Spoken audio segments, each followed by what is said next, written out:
اعوذ باللہ من الشیطان الرجیم بسم اللہ الرحمن الرحیم۔ تبلیغی اسلامی چینل کے ناظرین السلام علیکم۔ میرے بھائیو، مکہ مکرمہ میں بہت ہی عبادت گزار اور پرہیزگار حاجی صاحب رہتے تھے۔ اتفاق سے وہ کہیں جا رہے تھے کہ اسے ایک ریشمی تھیلی ملی جس میں ایک قیمتی ہار تھا اور ہار میں قیمتی ہیرے جواہرات جڑے ہوئے تھے۔ اس کے دل میں خیال آیا کہ یہ تو بہت قیمتی ہے، اسے چھپانا چاہیے، لیکن اللہ کا ڈر اور خوف غالب آ گیا اور یہ طے کر گیا کہ چھپانے کی بجائے مالک ملے گا تو اسے اس کے مالک کے حوالے کر دوں گا۔ اتفاقاً ایک آدمی ادھر ادھر کچھ تلاش کرتا پھر رہا تھا اور پاس ہی حاجی صاحب سے پوچھا کہ بھائی میرا ہار گم ہو گیا ہے۔ تو حاجی صاحب نے کہا کہ بھائی میرے پاس بھی ایک تھیلی ہے، تم دیکھو تو تمہاری تو نہیں ہے۔ تو اس آدمی نے جب دیکھا تو پہچان کر کہا ہاں یہی میری تھیلی ہے اور یہی میرا ہار ہے۔ تو وہ تاجر آدمی بڑا خوش ہوا اور انعام کے طور پر اسے 500 اشرفیاں دینا چاہے، مگر حاجی صاحب نے انکار کیا کہ میں نے یہ انعام کے لیے نہیں، صرف اللہ کی رضا کی خاطر کیا ہے، اور وہ وہاں سے چلا گیا۔ میرے بھائیو، اللہ کی قدرت کے کرشمے دیکھیے کہ یہ نوجوان جو مکہ مکرمہ کا رہنے والا تھا، اس کو ایک سمندری سفر پیش آیا۔ جب سفر پر روانہ ہوا تو سمندر میں اچانک ایک خوفناک طوفان آیا اور کشتی کے ٹکڑے ٹکڑے ہو گئے۔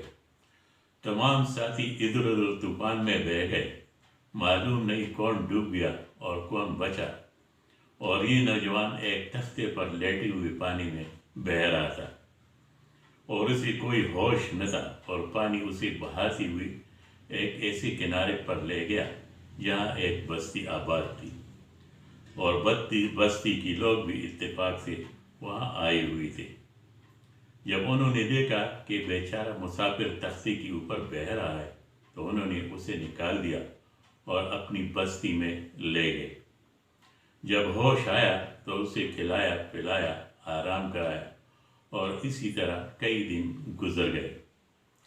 جب حالات معلوم کیے تو بستی والوں کو معلوم ہوا کہ یہ تو بہت ہی نیک پرہیزگار عالم دین اور حافظ قرآن بھی ہے، تو بستی والوں نے اسے مسجد کا خطیب بنا کر بچوں کو پڑھانے کی ذمہ داری سونپ دی، اور تنخواہ مقرر کر کے سب لوگ اسے مشورے دیا کرتے تھے۔